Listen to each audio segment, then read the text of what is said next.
জামা নেই? এখন আবার কি খেতে দেবে? একেবারে ওখানে গিয়ে খাবি, তাড়াতাড়ি কর। ভালো আছেন? এই তো সপরিবারে চলে এলাম, কিন্তু বউখানা কিন্তু দারুণ হয়েছে, খুব ভালো লেগেছে। বেশি বেশি করে পকোড়াটা খেয়ে নিলে আর খাবার খাওয়ার জায়গা থাকবে না পেটে, তখন রাত্রিবেলা গিয়ে বলিস মা আমার খিদে পেয়েছে, তখন গুপ গুপ করে দেবো। এই বানু, তোর বাবা কোথায় গেল রে? এই কাকিমাকে চিনতে পারছিস? আরে ছোটবেলায় তোকে নিয়ে কোলে করে ঘুরতো, আর তুই না কোলে খালি শুশু করে দিতিস।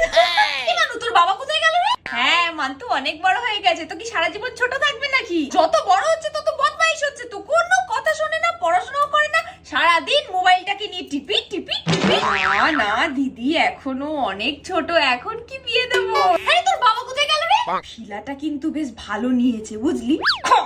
তুই শুধু ফুচকা খা। তুই ওদিক থেকে আমাকে কটা পকোড়া এনে দে তো। মাছের পকোড়াটা আনবি না, চিকেন পকোড়াটা নিয়ে আয়। মাছেরটা যেন কিরকম গন্ধ, খেলে আমার আবার চোয়া ঢেকুর দেবে।